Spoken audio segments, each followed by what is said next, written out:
7, 6, 5, 4, 3, 2, 1.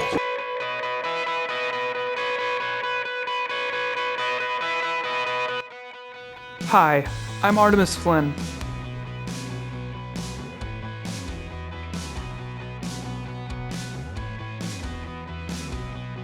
Now, I've made a couple fidget spinners before, and they weren't the sturdiest thing ever, so I'm just gonna take what's left of this bearing right here and use it to make a new and better one.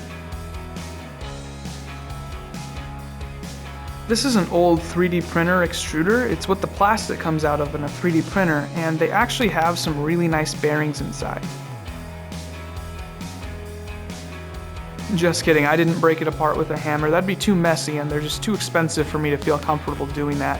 So instead I actually pried it apart with a screwdriver. It's not that difficult, it's just not as fun as hitting stuff with a hammer. Before I could actually begin using the wheel bearings to build the spinner, I had to use a caliper and a ruler to measure how much acrylic I had so that I knew what I was working with. And then I went into Illustrator and drew up a design.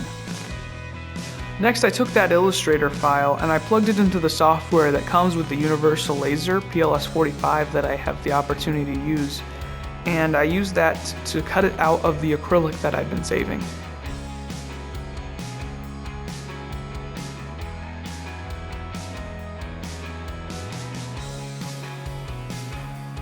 After that, I used super glue to put the center bearing into place in the body and hot glue on the side bearings. I had to use hot glue because my caliper was a little faulty, causing the outside holes to be too large for the bearings, letting them just fall through.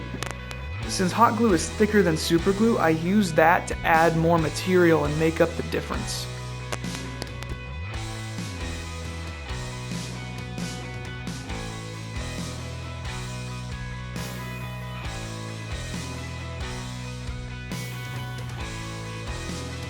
Finally, I used an X-Acto blade to clean up the excess hot glue and make it look just that much prettier. And there we have it, a finished fidget spinner. Hey guys, just want to say thank you for watching this video, and I want to go over kind of some of the design decisions that I made regarding this fidget spinner. So the first thing is I made it really big. It's a lot bigger and thicker than most of the other ones because all of mine were breaking, and this isn't a fidget spinner for everyone at this size. It's roughly 4 inches wide at least, and most of them are usually between 2 or 3 at most. I chose to do that because I really wanted one where all the borders were really thick. It was 1/4 inch thick as well. I didn't want one that would break.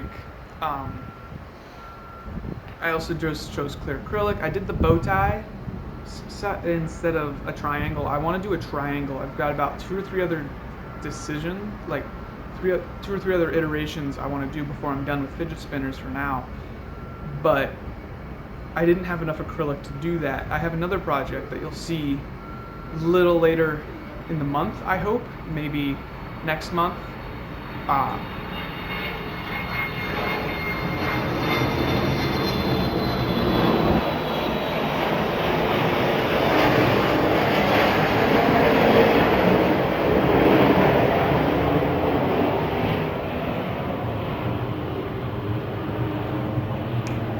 That had to do with using acrylic for something, and so I only had about 1/4 inch of height on either side, maybe left here, so if I wanted to make an indestructible one, I couldn't do the triangle shaped fidget spinner, which if you don't know is a bearing in the center, a bearing here, bearing there. I really like that. It's one of the best, and I just haven't made one yet, so that's probably what's coming next. In case you haven't figured out, I'm trying to transition from just vlogs to more making things and then making things in vlogs. So, and vlogs about education and engineering and stuff like that.